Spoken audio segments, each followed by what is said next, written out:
Hey everybody, Joe Joseph here for thedailysheeple.com, and this is your news shot. MIT Technology Review, technologyreview.com, has a very interesting op-ed, How to Save Your Digital Soul.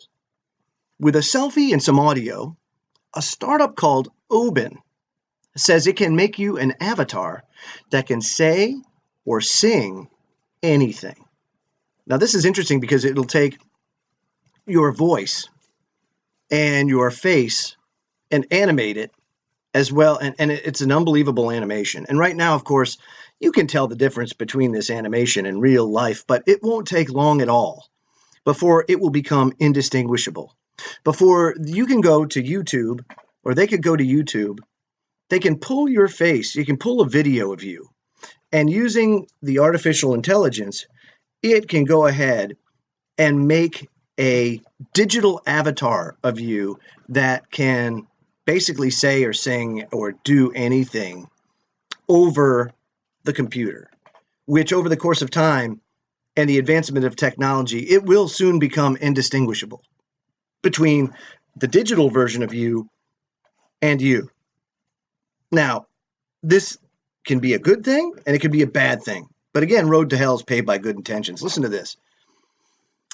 Rachel Metz writes, I've met Nikhil Jain in the flesh, and now on the laptop screen in front of me, I'm looking at a small animated version of him from the torso up, talking in the same tone and lilting accented English, only the version of Jain is bald because hair is tricky to animate, and his voice has a robotic sound. But for the past 3 years, Jain's been working on Oben, the startup he co-founded and leads.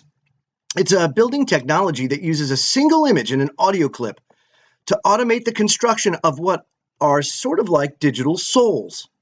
Avatars that look and sound a lot like anyone and can be made to speak or sing anything. Of course, it really won't be you or Beyonce or Michael Jackson or whomever Oben avatar depicts, but it could be a decent, potentially fun approximation that's useful for all kinds of things. Yes, like debauchery and also fraud, because how will people know and understand who you are if they can't distinguish who they're seeing over the screen? And of course, right now, it looks like an animation. You know, you can tell it's a distinguishable difference between the virtual reality you and you, the individual. But soon, that will not be the case, because the more that AI is going to be incorporated into this, the more that AI can take over and do the things that would take human beings a long time to do, like coding, enhancing, that kind of stuff. Now, Oben, based in Pasadena, California, has raised about $9 million so far. The company is planning to release an app late this year that let people make their own avatar and share video clips of it with friends, because that's how it starts. You know, the introduction of this as something cute, which I guess could be cute in a way. However, the way it's going to be used eventually, and believe me, it will be used in a way to defraud people and other ways to deceive. I can tell you that this is how they incorporate it. Oh, they make it all cutesy and everything else, and then boom, the switch is flipped, and oh, by the way, there's this huge problem and we need to lock down. You know, we see it all the time with the internet and how they say, well, we need to regulate the internet because, you know, people, those trolls and everything else, and cyberbullying and everything. No.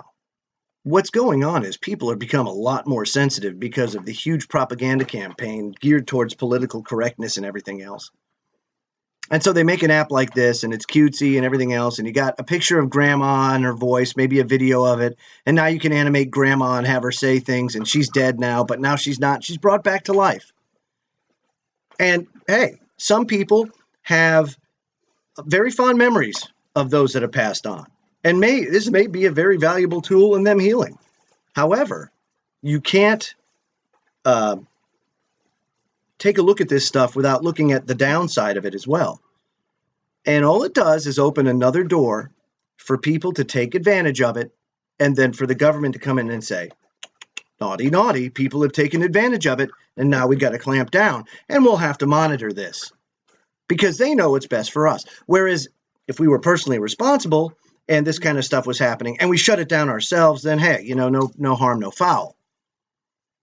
But then, the government feels the need to step in and control more of our lives. And as we become more dependent on technology, and the more we digitize our environment and our experience, our life, the more they're able to control it because they've let themselves into everything. If there's one thing that we've learned from these WikiLeaks revelations, it's that the NSA, the CIA, wield a lot more control over our lives than you might think.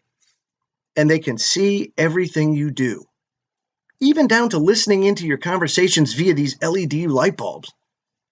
That's unbelievable.